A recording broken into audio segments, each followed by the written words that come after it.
अंततीर्थ वर्धमान स्वामी के शासन में हमसे विराजते और इनकी ये पावन पीयूष देशना हम सभी के लिए परम उपकारी।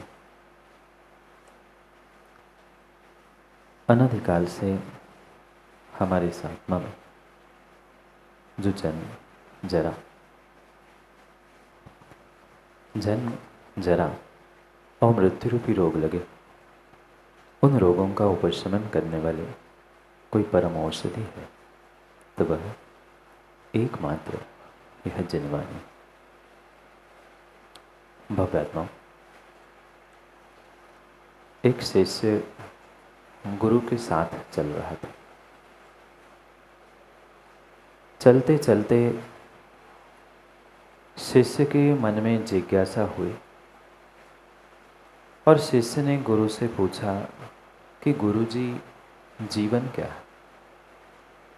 आप कई वर्षों से हमें बता रहे हैं कि जीवन अच्छा होना चाहिए, जीवन ऐसा जीना चाहिए, पर मैं आज तक ये समझ नहीं पाया कि जीवन होता क्या है, जीवन है क्या। आप मुझे संक्षेप में बताइए कि जीवन क्या है, जीवन किसे कहते। गुरुजी ने एक शब्द में ही उत्तर दिया कि जीवन का अर्थ नदी है, जीवन का अर्थ समुद्र है। शिष्य पुनः कहता है, गुरुजी, मैंने तो समझने के लिए उत्तर पूछा था, आपने तो अलग से पहले पूछा था। नदी से जीवन का क्या संबंध और समुद्र से जीवन का क्या संबंध? क्योंकि उनकी यात्रा चल रही थी और जिह्वा रथ पे सवार होते होते यानी चर्चा करते करते वो यात्रा कर रहे थे। पुनः शिष्य पूछता है, गुरुजी, मैं समझ नहीं पा रहा हूँ, आप कहना क्या चाहते? गुरुजी ने पुनः एक बार कह दिया, बेटा, जीवन का अर्थ नदी से सीखना होगा, जीवन का अर्थ समुद्र से सीखना होगा। पुनः शिष्य कहता है, गुरुजी, मैं अभी भी नहीं समझ पाया। गुरुजी कहते हैं, बेटा, इतनी जल्दी अगर गुरु की बात समझ जाए, इतनी जल्दी अगर गुरु की बात समझ जाए तो तू गुरु क्यों ना बनता? शिष्य है तो गुरु की बात समझने में समय तो लगेगा। शिष्य पुनः कहता है, ठीक है, समय लगेगा, पर गुरुजी आपसे ही तो पूछूंगा, आपसे ही तो समझूंगा। मुझे रहस्य बताइए, जीवन है क्या? जीवन का नदी से क्या संबंध, जीवन का समुद्र से क्या संबंध? मैं मनुष्य जीवन के बारे में पूछ रहा हूँ। अपने जीवन को जो आप प्रतिदिन कहते हैं अच्छा करो, नेक बनाओ, फेक जीवन से दूर हो, तो ये जीवन है क्या? नेक बनाना, फेक नहीं करना, ये सब बात की बातें हैं, पहले मुझे जीवन तो बताओ।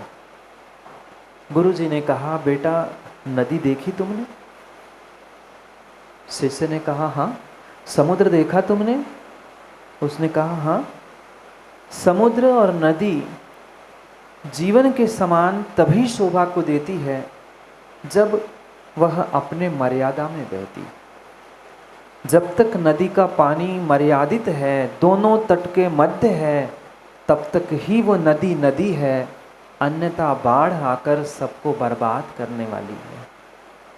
समुद्र भी जब तक अपनी सीमा में है तब तक वह समुद्र है, अन्यथा दूसरों के जीवन को बर्बाद करने के लिए वही निमित्त बनता है। शिष्य पुनः पूछता है, गुरुजी, मैं अभी भी बात को नहीं समझा। गुरुजी कहते हैं, बेटा, यही तो रहस्य है जीवन का, यही तो रहस्य है जीवन का। इतना आसान नहीं है जीवन के रहस्य को समझना। पुनः शिष्य कहता है, गुरुजी, एक शब्द में, जैसे पहले आपने कहा था, कोई आसान शब्द कह दो, जीवन मतलब। गुरुजी ने कहा, बेटा, जीवन मतलब मर्यादा, जीवन मतलब सीमा। जिस जीवन में मर्यादा है, जिस जीवन में सीमाएं हैं, वही वास्तव में जीवन है।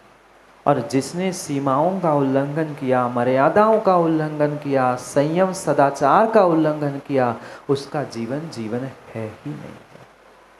वह जीवन जीवन है ही नहीं है। इसलिए जीवन में ध्यान रखना, जीवन का अर्थ मर्यादा है। जिनके जीवन में मर्यादा है सदाचार की, जिनके जीवन में मर्यादा है संयम की, वास्तव में उनका जीवन ही मनुष्य जीवन है। नहीं तो पशुओं के भांति जीने वाले इंसान क्या इस संसार में कम है?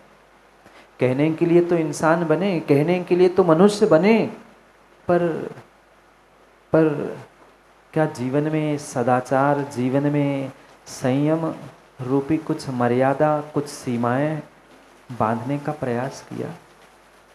ध्यान रखना, ध्यान रखना, ध्यान रखना। हमें दूसरे के जीवन के बारे में नहीं, अपने जीवन के बारे में सोचना है।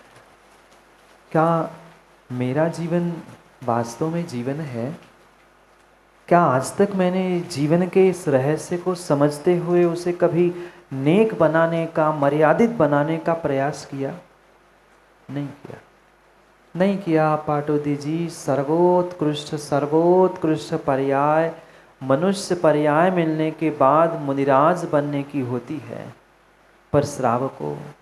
पर श्रावकों मुनिराज बनकर हम अपने पूर्ण जीवन को 100% संयमित नहीं बना पा रहे हैं, मर्यादित नहीं बना पा रहे हैं। क्या श्रावक बनकर भी हम मर्यादा का पालन नहीं कर सकते? कर सकते हैं, कर सकते हैं। उत्कृष्ट बात तो मनुष्य पर्याय मिलने पर हमें मुनिराज ही बनना चाहिए, आर्य का ही बनना चाहिए। नहीं बन पा रहे हैं, नहीं बन पा रहे, पर कम से कम श्रावक के व्रतों को, श्रावक के क्रियाकलापों को समझकर हम अपने जीवन को संयमित अवश्य कर सकते हैं। अवश्य ही हम अपने जीवन को संयमित कर सकते हैं, मर्यादित कर सकते हैं। क्योंकि जीवन में ध्यान रखना, जीवन में ध्यान रखना, जितनी मर्यादा होती है उतना ही उतना जीवन विशेषता को देने के लिए होता है। क्या करें, क्या करें? आज ज़माना बदल गया है, आज ज़माना बदल गया है। पहले कोई बुजुर्ग घर में भी पहुंचता था तो बुजुर्गों, पहले घर में भी कोई बुजुर्ग पहुंचता था तो पहले खकारता था, खांसता था कि पता चले ससुर साहब आ रहे हैं। आज ससुर साहब बहू के साथ एक सोफा पर ही बैठकर, कहाँ गई मर्यादा? कहाँ गई मर्यादा? मंदिर में आने से पूर्व, घर में बुजुर्गों के सामने आने से पहले माँ बिना पल्लू और बिना मर्यादा के कभी सामने आया ही नहीं जाता। कहाँ गई आज की मर्यादा? कहाँ गई आज की मर्यादा? और मैं ये बात मुकेश जी कभी स्वीकार नहीं करूँगा कि आज की पीढ़ी 9 पीढ़ी मर्यादा भूल चुकी है। 9 पीढ़ी मर्यादा भूल नहीं चुकी है। 9 पीढ़ी के लिए मर्यादा का उल्लंघन पहले बुजुर्गों ने ही करवा दिया है। आज बहुत आसान है कहना कि आने वाली पीढ़ी ऐसी है, वो मानती नहीं है, वो ये पहनना चाहती है, वो ये करना चाहती है। ये बहुत बड़ी भूल है। जब 70-80 साल की दादी ही रविवार को छुट्टी के दिन होटल में ड्रेस पहन के भोजन करने जाने के लिए तैयार हो जाती है, आने वाली बहू और बेटियों से क्या उम्मीद की जाए? आने वाली बहू बेटियों से क्या उम्मीद की जाए? जब 60-60, 70-70 साल के दादाजी रात्रि भोजन का त्याग नहीं कर पा रहे हैं, उन बच्चों से क्या कहा जाए? उन बच्चों से क्या कहा जाए कि बेटा वह अभक्ष नहीं खाया जाता है, ठेले पर जाकर नहीं खाया जाता है।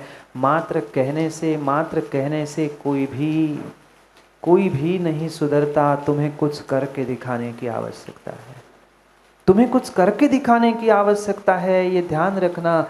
मर्यादा समाप्त यानी तुम्हारा मनुष्य पर्याय का जीवन समाप्त। मात्र और मात्र उस बिजू के समान। बिजू का जानते हैं? बिजू का जानते हैं? आपके यहाँ क्या कहते हैं? जो खेत में आदि जी खड़ा होता है, जो ना खाता है ना खाने देता है। बुंदेलखंड में तो बिजू का कहते हैं, यहाँ क्या कहते हैं? पुतला कह दो, बिजू का कह दो, जो चाहे नाम से कह दो। जैसे खेत में खड़ा होता है ना, जो खाता भी नहीं और खाने भी नहीं देता है। आज के धर्मात्माओं की भी बिल्कुल ऐसी ही स्थिति है। ना स्वयं कुछ कर पा रहे हैं, ना दूसरों को करने के लिए कुछ सहयोग कर पा रहे हैं। ध्यान रखना, ध्यान रखना, मनुष्य का जीवन अगर मर्यादा से रहित है तो बिल्कुल उस पुतले के समान है, बिल्कुल उस पुतले के समान। आजकल तो पुतलों को खेत में देखने की आवश्यकता ही नहीं है। किसी बाजार में चले जाना, जितने सुंदर बेचने वाले आदमी नहीं हैं, उससे कई सुंदर वो पुतले सजा के रखे रहते हैं। क्या जीवन हमारा उन पुतलों के समान नहीं हुआ? सुंदर भेष, सुंदर आभूषण, सुंदर सब कुछ हमने प्राप्त कर लिया, पर जीवन की मर्यादा भूल गए। जीवन की मर्यादा भूल गए, जीवन की मर्यादा भूल गए। जीवन में अगर थोड़ा सा संयम और थोड़ा सा सदाचार नहीं है, फिर हम मनुष्य बने किस लिए? मात्र मनुष्य का आकार धारण करने से, मात्र मनुष्य का आकार धारण करने से आप मनुष्य नहीं बन सकते हैं। आप बिजू का, आप पुतला तो बन सकते हो, स्टैचू तो बन सकते हो, पर मनुष्य नहीं कहलाओगे। मनुष्य नहीं कहलाओगे। मनुष्य बनने के लिए जीवन में कुछ मर्यादाओं की आवश्यकता है, कुछ मर्यादाओं की आवश्यकता है। शब्द ही स्वयं कह रहा है मर्यादा। उसने अपनी मर्यादा छोड़ दी। जो अपनी मर्यादा छोड़ता है, पक्का है जहां मर्यादा छूटी वहां कहीं न कहीं उपद्रव अवश्य ही होते हैं। हम अपने जीवन में भी झांक कर देखें, मेरे जीवन में कितनी मर्यादा है, कितना संयम है, कितना सदाचार है। आज का इंसान कहने के लिए, दिखाने के लिए, प्रशंसा प्राप्त करने के लिए बहुत बड़ा सदाचारी तो है, बहुत बड़ा सदाचारी तो है, पर कहते हैं ना मुंह में राम और हैं। विनय जी क्या कह रहे? बगल में छोरी,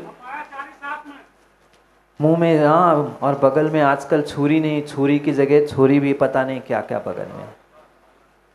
क्या करे? जीव अपने आप को बहुत बड़ा धर्मात्मा तो दिखाना चाहता है। पुनः ध्यान रखना, मैं पहले दिन से कह रहा हूँ, हमें अपने जीवन के बारे में अपने आप के लिए ही समझना है, दूसरों के लिए नहीं। बिल्कुल नहीं। दूसरों पर टीका टिप्पणी करना, दूसरों के लिए कह देना बहुत आसान हो सकता है, पर हम अपने भीतर झांक कर देखें कि वास्तव में मेरा जीवन कितना नेक है और कितना फेक है। जीवन उसी का नेक है, जीवन उसी का नेक है जो अपने जीवन में संयम, सदाचार, मर्यादा और सीमाओं का पालन करता है। माँ कहाँ गई सीमाएं, कहाँ गई मर्यादाएं? जब जिस समय पर घर में कोई बुजुर्ग, पिता, ससुर साहब भी भोजन करने बैठते थे तो बहू कभी उनके सामने नहीं घूमती थी। आज कहाँ गई मर्यादाएं? संवेदनाएं समाप्त हो गई, मर्यादाएं समाप्त हो गई। मात्र काल को कोसने से, आने वाले पीढ़ी को कोसने से काम नहीं होगा। क्या करे? टीवी खोल दिया कि वही टीवी पर देखने के लिए मिलता है, वही मोबाइल खोलने पर देखने के लिए मिलता है। सब संस्कार, संस्कृति, मर्यादा एक तरफ से डूबती जा रही है। व्यक्ति कहता है आज का खानदान बिगड़ रहा है। खानदान नहीं बिगड़ रहा है माँ, खानदान नहीं बिगड़ रहा है, आपका खान पान बिगड़ा है, इसलिए खानदान बिगड़ा है। बची खानदान की मर्यादाएं? ना खानदान की मर्यादाएं बची है, ना खान पान की मर्यादा बची है। जब घर में बैठे बैठे ही बुजुर्ग ही, दादा दादी ही अभक्ष खाने की तैयारी दिखाते हैं, वो ही ऑर्डर करके बाहर से डोमिनोज का पिज्ज़ा मंगाते हैं, फिर उन 15-20 साल के युवाओं से, किशोरों से क्या कहा जाए कि अभक्ष नहीं खाया जाता। ये मत समझना कि हम दूध के धुले बैठे हैं, सबके घर में क्या हो रहा है सब बहुत अच्छे से जानते हैं, बहुत अच्छे से जानते हैं। थोड़ा सा विवेक रखते हुए हम अपने जीवन में उन सीमाओं को बनाने का प्रयास करें। पुनः ध्यान रखना, श्रावक हो, श्रावक के जीवन की भी अपनी कुछ मर्यादाएं होती है। आवश्यकता नहीं है साधु बनकर ही हम अपने जीवन को मर्यादित करें। साधु का जीवन ही मर्यादित है, उनका 100% मर्यादित है। हम कम से कम कुछ प्रतिशत ही अपने आप को मर्यादित करें। हम कम से कम अपने जीवन को अणुव्रतों के साथ मर्यादित करें। अणुव्रत धारण करना भी श्रावको आपके लिए बहुत बड़ा अपने जीवन को बदलने का निमित्त दे सकता है। पर अणुव्रत 5 अणुव्रत भी नहीं ग्रहण कर सकते, और अणुव्रत नहीं ग्रहण कर पा रहे, कुछ कुलाचार को ही जीवन में उतार लो, कुछ सदाचार को ही जीवन में उतार लो। और जितना सदाचार जीवन में उतारा है, वास्तव में उस सदाचार उतारा है तो उस सदाचार से जीने का प्रयास भी करो। अन्यथा मात्र दिखावे का सदाचार, दिखावे का संयम, दिखावे के व्रत कभी काम में आने वाले नहीं हैं, कभी काम में आने वाले नहीं हैं, कभी काम में आने वाले नहीं हैं। और जीव ने आज तक यही किया, वो सदाचारी बना, संयमी बना, धर्मात्मा बना, पर मात्र और मात्र दिखावे के लिए उसने ये सब कुछ कार्य फेक रूप से किया, नेक रूप से उसने उसकी सच्चाई जानी ही नहीं। मर्यादा शब्द में कह रहा था, मर्यादा। आज वास्तव में सभी मर्यादा मर गई है, सभी मर्यादाएं मर गई है। घर की, मंदिर की, दहलीज की, जितनी मर्यादाएं थी, माँ बोलो ना, बची है? नहीं बची, नहीं बची। मंदिर में बिना पल्लू लिए, बिना पुरुषों, बिना सर ढाके कभी देव शास्त्र गुरु के सामने नहीं जाया जाता। आप लोग जाते हो? माताओं से तो मैं बाद में बात कर लेता हूँ, पुरुषों से ही पूछ रहा हूँ। DK जैन साहब, बिना मर्यादा के मंदिर में, देव शास्त्र गुरु के पास जाने का निषेध है। कभी सर ढाक कर हम मंदिर पहुँचे आज तक? दुपट्टा ले लिया तो 2-5 मिनट सर पे रहता है और पुनः कितनी मर्यादा बची? जिनवाणी सुनते समय, गुरु के समीप पहुंचते समय भी सर ढाक कर ही पहुंचने का विधान है। क्यों महेश जी ऐसा नहीं है? बिना सर ढाके श्रावकों को, श्राविकाओं को कभी देव शास्त्र गुरु बुजुर्गों के सामने जाना ही नहीं चाहते, जाना ही नहीं चाहिए। आज तो सर तो छोड़ दो महाराज जी, आज तो सर तो छोड़ दो, सर ढाकना तो छोड़ दो। अब तो कहने के लिए भी मुझे शर्म आ रही है, अब क्या कहूँ। कहने के लिए भी शर्म आती है, कहने के लिए भी शर्म आती है। पूरा शरीर तो ढाक के नहीं पहुंच पाते और सर ढाकने की क्या खाक बात करें। विवेक, मर्यादा जीवन में नहीं है तो आप कितनी ही पूजा पाठ, कितने ही उपवास, कितने ही व्रत माताओं कर लेना, पर ध्यान रखना जीवन का उत्कृष्ट फल आपको मिलने वाला नहीं है। क्या अंतर बचा पशु और मनुष्य में? क्या अंतर बचा पशु और मनुष्य में? पशु भी पाप करता है, मनुष्य भी पाप करता है, पर कम से कम मनुष्यों के लिए ये ज्ञान, ये विवेक दिया था कि आप मर्यादित होते हुए अपना काम पुरुषार्थ करें, अपना पाप पुरुषार्थ करें। तिर्यंच भी वही पुरुषार्थ करता है, मनुष्य भी वही पुरुषार्थ करता है, पर मनुष्यों कुछ तो विवेक, कुछ तो मर्यादा का पालन करो। कम से कम धर्म के नाम पर, खानदान के नाम पर और हमारे संस्कार संस्कृति के नाम पर पुनः एक बार उन मर्यादाओं को याद करें। जहाँ मर्यादाएं नहीं हैं, जहाँ सीमाएं नहीं हैं, वहाँ मात्र अंधापन है, मात्र अंधापन है। और जीवन हर व्यक्ति का अंधा होकर ही व्यक्ति जी रहा है। जहाँ विषय कषायों की परिणति है, वहाँ अंधापन ही तो है। दिख ही नहीं रहा है व्यक्ति को, मैं पैसे कमाने के लिए क्या कर रहा हूँ, अपने विषय कषायों की पुष्टि के लिए क्या कर रहा हूँ, ये सरासर भूल रहा है।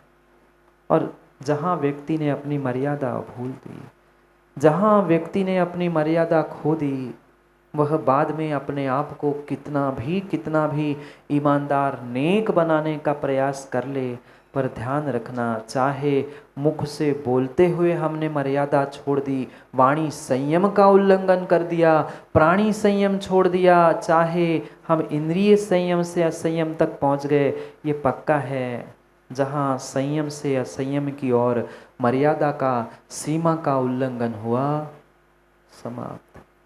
वर्तमान का जीवन समाप्त होते हुए दिखे ना दिखे, आप ये कह सकते हैं हमने तो इतना पाप कर लिया, इतना संयम का हमने उपभोग कर लिया, भोग लिया संयम, पर फिर भी हमारा जीवन तो चल रहा है। इस पर्याय का जीवन तो ध्यान रखना पिछले पुण्य के सेल से चल रहा है, पिछले पुण्य की पावर से चल रहा है, पर अगले पर्याय का जीवन तुमने बर्बाद कर लिया एक छोटी सी सीमा का उल्लंघन करके। क्या रामायण आपने नहीं देखा? क्या रामायण आपने नहीं देखा? क्या महाभारत आप रोज नहीं देखते? मतलब घर में नहीं, टीवी पे भी तो देखा। घर के रामायण महाभारत को छोड़ दो, मैं तो उन पूर्व काल के रामायण महाभारत की बात कहना चाहता हूँ, पूछना चाहता हूँ, रामायण देखा? अभी अभी तो पुनः एक बार लॉकडाउन में आप सबने टीवी पे देखा था। क्यों हुआ रामायण? मात्र और मात्र एक सीमा का उल्लंघन किया था सीता ने, एक सीमा का, एक मर्यादा का उल्लंघन किया था, और जैसे ही सीमा का, मर्यादा का उल्लंघन करके बाहर पहुंची, हरण हो गया, जीवन समाप्त हो गया, जीवन समाप्त हो गया। वहाँ सीता ने शरीर से अपनी मर्यादा का उल्लंघन किया था, और महाभारत में वाणी से उस द्रौपदी ने उल्लंघन किया था। अंधे के अंधे ही होते हैं। हो गया महाभारत, हो गया महाभारत। चाहे तुम्हारा वाणी असंयम हो, चाहे प्राणी इंद्रिय असंयम हो, जहाँ तुमने अपनी मर्यादा छोड़ दी, ध्यान रखना रामायण महाभारत वहाँ पे तय है। आपके घरों में तो नहीं होता ना? होता है, होता है, होता है। भले ही सबके सामने हम स्वीकार कर पाए नहीं कर पाए, पर सत्यता यही है, सत्यता यही है। किसी की यहाँ बहुत ज़ोर शोर से होता है, पड़ोसी को सुनाई देता है, किसी को नहीं सुनाई देता है, अंतर इतना है, पर होता सबके घरों में है, होता सबके घरों में है। क्यों हुआ? क्यों हुआ? क्योंकि बुजुर्गों ने अपनी मर्यादाएं छोड़ी है। बुजुर्गों ने छोड़ी तो आने वाली पीढ़ी छोड़ रही है, आने वाली पीढ़ी, युवा पीढ़ी छोड़ रही है। तो फिर जो अभी आए ही नहीं है, उनके लिए हम क्या संस्कार देंगे? उनके लिए हम क्या मर्यादा सिखाएंगे? कितनी मर्यादा, कितनी मर्यादा, कितनी मर्यादा से हमारे ये भारतीय संस्कृति थी। हमारी ये भारतीय संस्कृति मर्यादा से ही जुड़ी हुई थी। पर क्या करें, पर क्या करें? आज समय बदल रहा है, समय बदल रहा है, समय बदल रहा है। जीव व्यभिचारी तो होना चाहता है, पर सदाचारी नहीं होना चाहता, सदाचारी नहीं होना चाहता। जहाँ कुलाचार और सदाचार ही नहीं है, फिर नाम के आगे जैन साहब लिखना किस काम का? मैं पुनः कह दूं, मैं नहीं कह रहा हूँ कि आप महाव्रती बने, मैं नहीं कह रहा हूँ श्रावकों आप सभी अणुव्रती बने, मैं नहीं कह रहा हूँ आप पूर्ण रूप से प्रतिमा धारण करके व्रती बने, पर कम से कम सम्यक दृष्टि बनते हुए जो श्रावकों के कुलाचार कहे हैं, श्रद्धावान, विवेकवान और क्रियावान जो कहा है, कम से कम उतना तो हम परिपालन करें, उतना तो परिपालन करे। सुभाष जी उतना भी कर लो तो ये पर्याय धन्य हो जाएगी।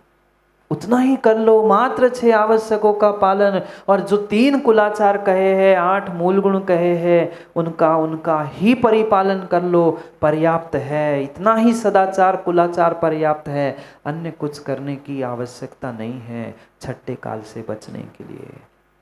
पर दिखाने के लिए तो हम सदाचारी बन चुके हैं, दिखाने के लिए तो हम धर्मात्मा बन चुके हैं, दूसरों से छूछूत करने के लिए हम सोले के वस्त्र पहनना तो सीख चुके हैं, पर क्या उतने ही सोले के हमारे परिणाम हैं? उतने ही शुद्ध, उतने ही शुभ हमारे परिणाम परिणति है? नहीं है।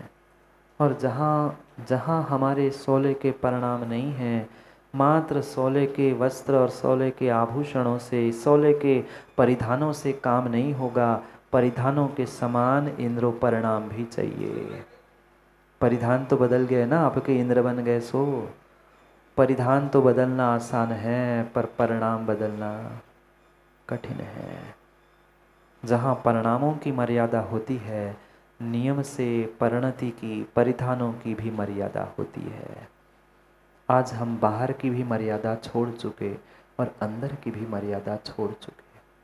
अंदर की भी मर्यादा छोड़ चुके। क्यों?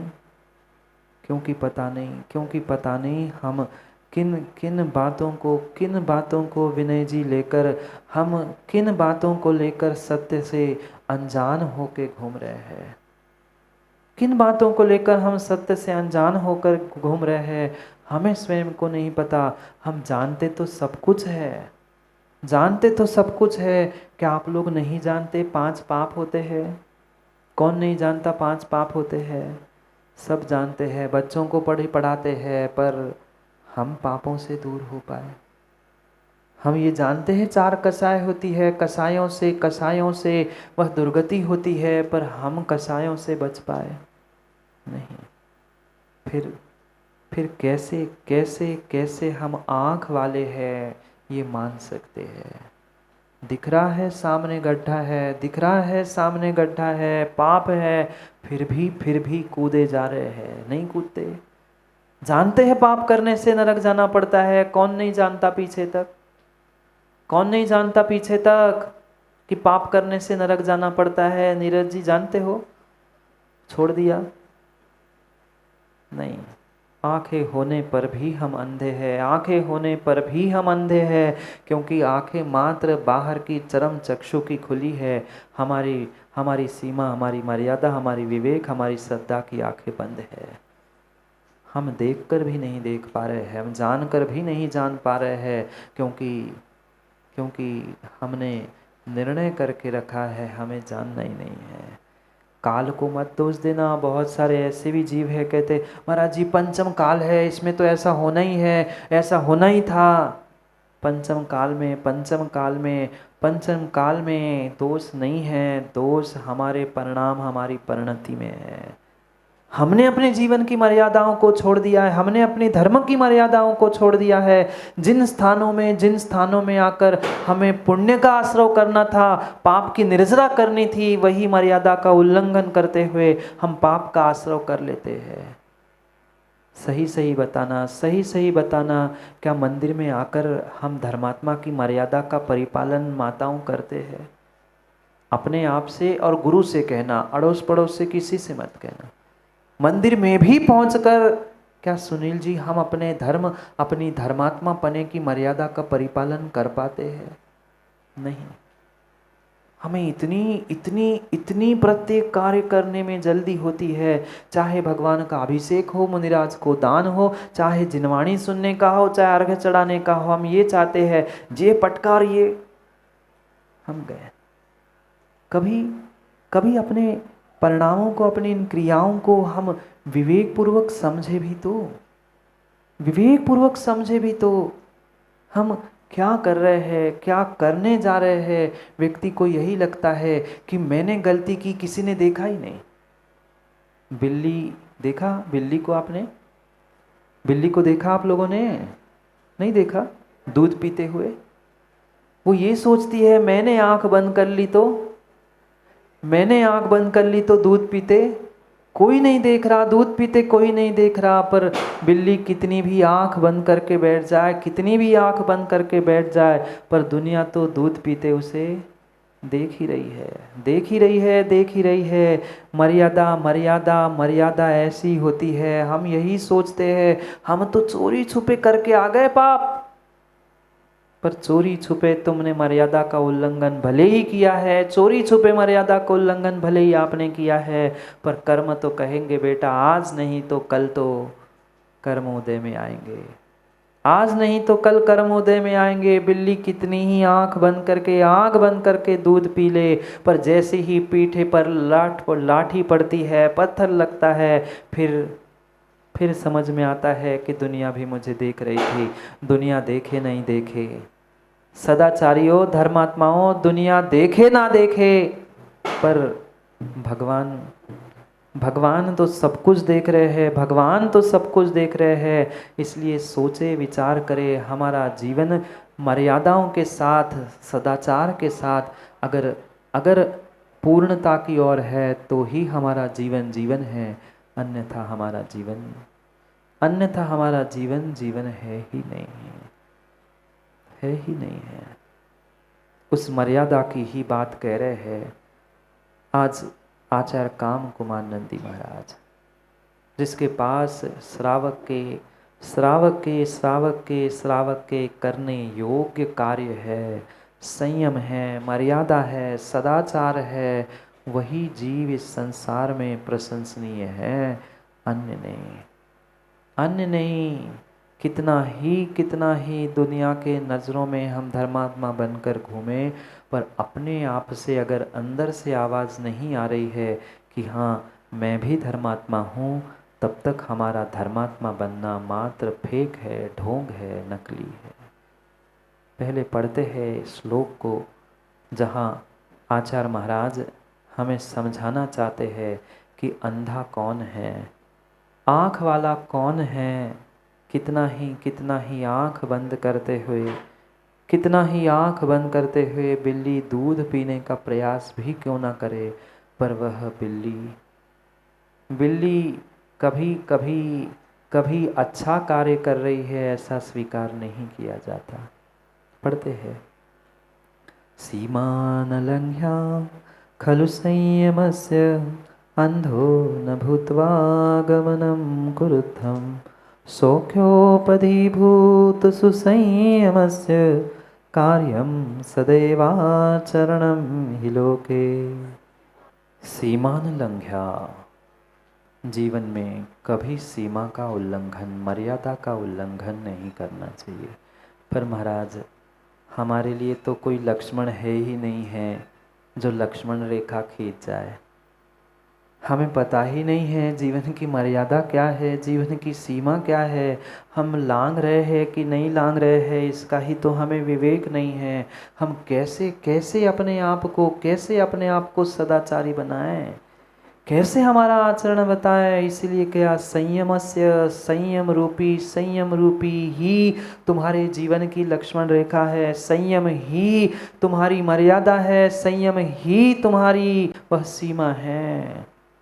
कितना ही क्यों ना हो जाए, पर कम से कम जैन कुल के कुलाचार रूपी संयम को तो जीवन में धारण करना ही होगा। संयम की सीमा लांघकर क्या कह रहे हैं, अंधो न भूतवा, अंधे मत हो जाना। बाहर की आंखों से तो अंधे नहीं होंगे, बाहर की आंखें तो तुम डॉक्टर के पास भी जाकर ठीक कर सकते हो, पर अंदर की आंखों से कह रहे हैं अंधो न भूतवा, अंधे होकर काम नहीं करना। जहाँ व्यक्ति अंधा होकर काम करता है, चाहे धन कमाने का, विषयों को प्राप्त करने का, चाहे कषायों की पुष्टि करने का, जहाँ कषाय आई, विषय आए, वह धन आया, पक्का मानना व्यक्ति अंधा हुआ। और जहाँ अंधा हुआ, अंधेपन में सीमा का उल्लंघन हो गया। पूछो ना अपने आप को, धन के लिए और विषयों के लिए व्यक्ति आज कितना अंधा होके दौड़ रहा है, उसे होश ही नहीं है हम किस लिए जी रहे हैं। है होश किसी को जो पैसे कमा रहा है, धन कमा रहा है, पूरी उम्र बीत गई, 55 बीत गए, बचपन बीत गया, 85 भी बीत गई, जिंदगी भर धन कमा रहे, पैसा हाय हाय हाय करते हुए समय बीत गया, पर फिर भी सीमा क्यों नहीं दिख रही? क्योंकि अंधे होकर जी रहे हैं। जो विषयों में, कसायों में, धन के लिए अंधा होता है, वह कभी सीमा में रह ही नहीं सकता। और जो सीमा का उल्लंघन करता है, उसकी पर्याय गई। जैसे बिल्ली दूध पीती है आंख बंद करते हुए, ऐसे ही आंख बंद करते हुए हम पाप कर रहे हैं, आंख बंद करते हुए ही पुण्य कर रहे हैं। पुण्य भी ज्ञानियों आंख खोलकर नहीं कर रहे हैं। पक्का मानना, पुण्य भी कर रहे हो पर पुण्य भी आंख खोलकर नहीं कर रहे हो, पाप भी आंख खोलकर नहीं कर रहे हो, तो पुण्य भी आंख खोलकर नहीं कर रहे। आंख तो खोलो, आँख खोलकर पुण्य किया होता ना संजीव जी, आँख खोलकर पुण्य किया होता तो शायद पंचम काल में नहीं आना पड़ता, नहीं आना पड़ता, नहीं आना पड़ता। पंचम काल में आए हैं मतलब अभी आँख हमारी पूरी खुली नहीं है, पूरी खुली नहीं है, आँख बंद भी नहीं है, पूरी बंद भी नहीं है और पूरी खुली भी नहीं है, वो आधी खुली आधी आधी बंद है। स्थिति ऐसी है, स्थिति ऐसी है, स्थिति ऐसी है जैसे जैसे घर में बच्चों की माँ स्थिति होती है ना, आप उठाना तो चाहते हैं पर वो उठना नहीं चाहते, ऐसी आग करके देखते मम्मी चली गई, फिर खोल के बैठते, फिर बंद करके बैठते। ऐसी स्थिति है, ऐसी स्थिति है, हम खोलना ही नहीं चाहते, हम उठना ही नहीं चाहते। क्या करें, क्या करें। न भूत्वा गमनम कुरुध्वम, अंधे होकर कभी गमन मत करना, सीमा को लांग कर कभी गमन मत करना। सौख्योपदी भूत सुसंयमस्य कार्यम सदैव आचरणम ही लोके। सुख की औषधि भूत, सुख की औषधि, सुख की औषधि, सुख की अगर कोई औषधि है तो संयम ही सुख की औषधि है। भविष्य में अगर सुखी होना चाहते हो तो संयम के अलावा अन्य कोई साधन नहीं है, क्योंकि संयम से ही भूत व्रत अनुकंपा होती है। साता वेदनी का कारण पीके जैन साहब, उमा स्वामी भगवान ने क्या कहा? आप तो बहुत ज्ञानी हैं, तत्वाद सूत्र का सूत्र सुनाओगे क्या? साता वेदनीय के लिए आचार्य भगवान क्या कह रहे हैं? आपका तो करणानी योग तत्वाद सूत्र कितना अच्छा है। भूत वृत्यानुकंपा सराग दान संयमाति शौचमिति सदवेदस्य। साता वेदनी के लिए भूत यानी संसार के सभी प्राणी और व्रति उनके प्रति अनुकंपा जिनके भीतर है वही साता वेदनी। साता का ही अर्थ सुख है, साता वेदनी से सुख मिलता है और साता वेदनी को प्राप्त करने के लिए आपको संयम धारण करना पड़ेगा। संयम का अर्थ ही यहाँ समझा रहे हैं कि मर्यादा, मर्यादा समाप्त, संयम समाप्त, तुम्हारा जीवन समाप्त। दुख में जीवन क्या जीवन है? दुख में जीवन क्या जीवन है? नहीं है। इसलिए कह रहे हैं सुख सौख्यम औषधि, सुख रूपी औषधि भूत, सुख रूपी औषधि को देने वाला अगर कोई उपाय है, अगर कोई साधन है तो संयम है, क्योंकि संयम से प्राणियों की रक्षा होती है, संयमों से इंद्रिय विषयों से स्वयं की रक्षा होती है, संयम से वाणी की रक्षा होती है। और जहाँ वाणी प्राणी और इंद्रिय संयम है वहाँ नियम से साता वेदनीय से सुख का ही आश्रय होना है, नियम से सुख का आश्रय होना है। क्यों नहीं सुखी हो पाए आज तक? क्यों नहीं सुखी हो पाए आज तक? मात्र और मात्र हमने मर्यादा का उल्लंघन किया। ये जीवन में ध्यान रखना, प्रत्येक मशीन की जैसी कैपेसिटी होती है, मशीन की कैपेसिटी होती है ना, चाहे इन्वर्टर हो, चाहे आपकी कोई मशीन हो, वह चंद घंटे ही चलती है, उसकी जैसी कैपेसिटी होती है। तुम्हारे जीवन की, तुम्हारे पुण्य की, तुम्हारी पर्याय की भी कुछ कैपेसिटी है, मर्यादा है। हम अंधे होकर इतना बेलगाम उन विषय कषायों में उलझ चुके हैं कि वो जो इतनी कैपेसिटी पूरे जीवन भर हम इस्तेमाल कर सकते थे वह पूरी युवावस्थाओं में हमने नष्ट कर ली। अब बुढ़ापे में न धर्म करने के लिए कुछ बचा, न धन कमाने के लिए कुछ बचा, न घर के बचे, न अच्छा है आप लोग याद रखते हो, मुझे 2 शब्द कम बोलने पड़ते, जानते तो बहुत कुछ है महाराज जी, पर मान लो समय बदल रहा है। समय बदलते हुए हमें भी अपने आप को बदलने की आवश्यकता है, क्योंकि दिखावा करने से, आंख बंद करके दूध पीने से, मात्र सोले के परिधान पहन के धर्मात्मा बनने से हमारा जीवन नेक होने वाला नहीं है, नेक होने वाला नहीं है। संयम को प्राप्त किया है, धर्मात्मापने को प्राप्त किया है, श्रावक अवस्था को प्राप्त किया है, तो उसको वास्तव में वैसे ही जीने की, वैसे ही प्राप्त करने की आवश्यकता है, वैसे ही प्राप्त करे। और वही कहा सद एव आचरणम ही लोके, वही कार्य सदाचार कहा जाता है इस जीवन में। वही कार्य सदाचार कहा जाता है इस जीवन में। हम सोचे, हम विचार करें हमारा जीवन किस ओर जा रहा है, क्या करें। आज की मर्यादाएं, सीमाएं माँ पुनः पूछ रहा हूँ कितनी बची, कितनी बची। पहले तो नाक तक पल्लू था, अब तो सर पे भी पल्लू नहीं बचा। पहले घूंघट चलता था, आज घूंघट क्या, सर पे पल्लू भी कितनों के बचा है। देव शास्त्र गुरु नहीं, घर के बुजुर्ग हम कितने मर्यादित होकर पहुंच रहे हैं। विचार करना, विचार करना। पर क्या करे, क्या करे, ज़माना बदल गया है। अखिलेश कहते हैं महाराज जी ज़माने के साथ जीना पड़ता है, सब बदल रहे हैं, हम पीछे कैसे रह सकते हैं, हम पीछे कैसे रह सकते हैं, ज़माना बदल गया। तो जैसे आजकल के वो अब माताएं देखते हैं, हम तो चलते चलते देखते रहते, वो मम्मी ने हाथ पकड़ा है, माँ ने नहीं, मम्मी ने उस बेटे का, डॉटर का हाथ पकड़ा है, वो चल रही है, मम्मी पूछती सी देखो देखो बेटा वो क्या है, व्हाट इज दिस। अब वो पहले तो ज़माना था वो कहती थी गाय है, गैया है, अब क्या कहती माँ, अब माँ कहती काऊ है। क्या करे, समय बदल गया है, समय बदल गया, समय बदल गया है, समय बदल गया है। हमारी घर की गाय भी अब काऊ बन गई है। सुनना, हमारी गाय भी घर की काऊ बन गई है और शर्म भी सबकी वाऊ बन गई है। घर की गाय काऊ बन गई है, शर्म भी सबकी वाऊ बन गई है। जो घर की बेटी थी, जब घर की बेटी थी, जो घर की बहन थी, बहन को आज देखना, आज बहन को बहन कोई नहीं कहता। कल रक्षाबंधन है, अभी मैसेज बहुत सारे आप पढ़ोगे।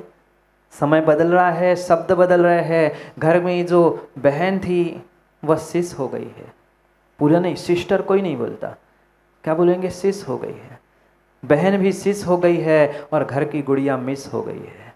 शब्दों को गौर करना, बहुत गौर करना। गाय हमारी घर की काऊ हो गई है, शर्म हमारी वाऊ हो गई है, घर की बहन सिस हो गई है और घर की गुड़िया मिस हो गई है। मिस के अनेक अर्थ है। घर की गुड़िया मिस हो गई है। जो पहले कभी घर में कोई आता था तो उसे काढ़ा पिलाया जाता था, उसे उकाली पिलाई जाती थी, उसे शरबत पिलाया जाता था। पर क्या करे, क्या करे, अब घर में भी काढ़े की जगह चाय बन गई है और घर का लड़का भी गाय बन गया है। हाय गाइज बन गया है। क्या करें, काढ़ा भी चाय बन गया है और लड़का भी गाय बन गया है। जो गाय थी वो काऊ बन गई है और लड़का हमारा गाय बन गया है। क्या तरीका है। जो दीवालें थी वह अब वॉल बन गई है। जो दीवालें थी वो वॉल बन गई है। दुकान भी आजकल शॉपिंग मॉल बन गया है। दुकानें भी आजकल शॉपिंग मॉल बन गए हैं। क्या करे, क्या करे, क्या करे। पहले मोहल्ले थे, कोई मोहल्ले बनते थे, ये इलाका, ये मोहल्ला कहा जाता था। अब मोहल्लों की जगह भी वार्ड ने ले ली है, मोहल्लों की भी जगह वार्ड में ले ली है और हमारे भगवान की जगह भी लॉर्ड ने ले ली है। मोहल्ले की जगह वार्ड ने ले ली है और हमारे भगवान की, ईश्वर की भी जगह लॉर्ड ने ले ली है। क्या करें, क्या करे, क्या करे। सब कुछ खुशहाली है, सब कुछ खुशहाली है, सब कुछ खुशहाली है। पर फिर भी भारत में 100 रुपए की भोजन की प्लेट है, फिर भी हमारा भारत देश ग्रेट है, फिर भी हमारा भारत देश ग्रेट है। कितना ग्रेट है। क्या करें, सब कुछ बदला है, सब कुछ बदला है। ऐसी सदाचारी भी ऐसी सदाचारी हो गए हैं, मुंह में राम और हैं छोरी। क्या कह रहे हैं, सोच लो, विचार कर लो। हम अपने भीतर झांक के देख ले। ज़माने के साथ अगले से ऐसे नहीं बदलना है कि हम ही बदल जाए, हमारी संस्कृति ही बदल जाए, हमारा खानदान ही बदल जाए, हमारा खान पान ही बदल जाए। बदलना उतना जितना हम मर्यादित होकर बदल पाए तो ही जीवन की कीमत है, अन्यथा नहीं, अन्यथा नहीं, अन्यथा नहीं। ये बेशकीमती मनुष्य पर्याय मिली है। धन्य धन्य बेशकीमती मनुष्य पर्याय मिली है। आपका कितना बड़ा सौभाग्य है, कितना बड़ा सौभाग्य है कि आपको मनुष्य पर्याय ही नहीं, जैन कुल, सच्चे देव शास्त्र गुरु और पल पल ऐसे अवसर मिलते हैं जहाँ देव शास्त्र गुरु की आराधना करने का आपको सौभाग्य प्राप्त होता है। ये कितना कितना कितना बड़ा पुण्य है। आचार्यों ने कहा है, महेश जी, आचार्यों ने कहा है, मनुष्य पर्याय मिली है, मनुष्य पर्याय मिली है। जीवन में इस मनुष्य पर्याय को यूं ही व्यर्थ मत करना, यूं ही व्यर्थ मत कर लेना। जीवन में 3-4 कार्य ऐसे हैं कि प्रत्येक श्रावक को अपनी पर्याय से विदा लेने से पहले माताओं इन 4-5-6 कार्यों को अवश्य करके जाना चाहिए। कम से कम मनुष्य बने हैं तो जीवन में एक बार किसी विशेष अनुष्ठान में अपने आप को सौधर्म पद पर विभूषित करते हुए डीके जैन साहब वह धन्य सौभाग्य श्रावकों को प्राप्त करना चाहिए। एक बार तो जीवन में सौधर्म बनना ही चाहिए। एक बार वह पंच कल्याणक में तीर्थंकर के माता पिता बनना चाहिए।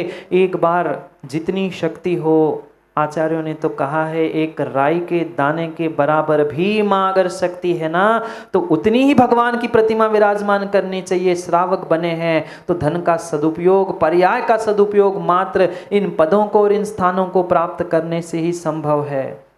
जिनेंद्र भगवान की प्रतिमा विराजमान करना, सौधर्म या माता पिता बनना और अपने जीवन में अपने स्वयं के द्रव्य से एक सिद्ध चक्र या बहुत बड़ा अनुष्ठान स्वयं के द्रव्य से करना, ये श्रावक पर्याय का सर्वोत्कृष्ट कार्य कहा जाता है। हम कितने योग्य है विचार करें, हम कितने योग्य है विचार करें। जितना संभव है करने का हम प्रयास करें।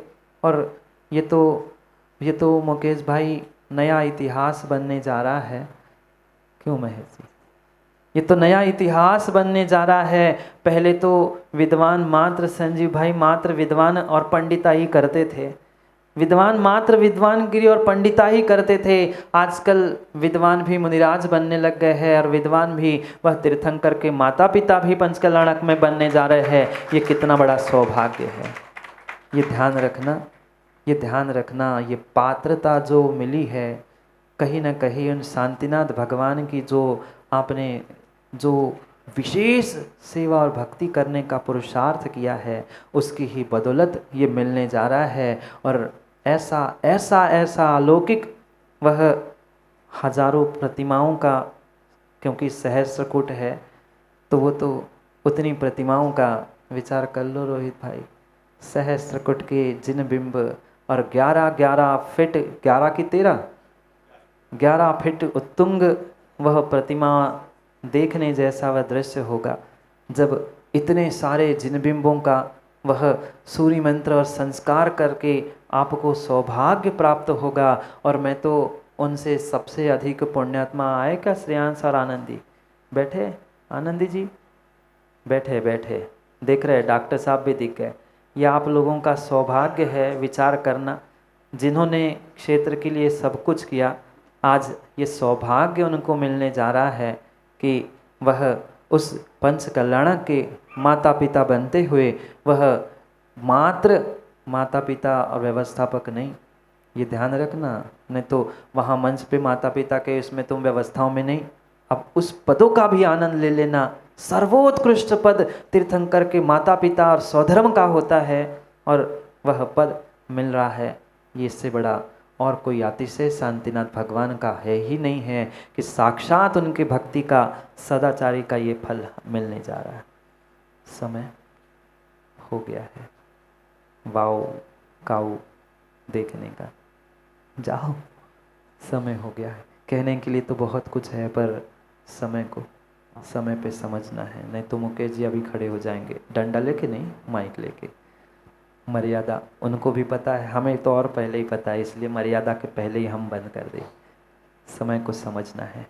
कल अद्भुत सौभाग्य आपके साथ और जुड़ने वाला है, रक्षाबंधन वात्सल्य पर्व। यूँ तो हर वर्ष मनाते होंगे पर जिन 701 मुनिराजों पर उपसर्ग हुआ था उनका उपसर्ग दूर करने की भावना से हम प्रत्यक्ष तो कुछ कर नहीं पा रहे, कम से कम परोक्ष रूप से उन दिनों की याद करते हुए, कथा को सुनते हुए हम एक एक श्रीफल उनके एक एक। आपने ये नहीं सोचा कि 700 ही क्यों कह रहे हैं? 701 मुनिराजों पर उपसर्ग हुआ, और उन 701 मुनिराजों के उपसर्ग को दूर करने की भावना से ही ये हम कम से कम इतना तो कर ले, हम एक एक मुनिराज का उपसर्ग दूर करने का विचार करें।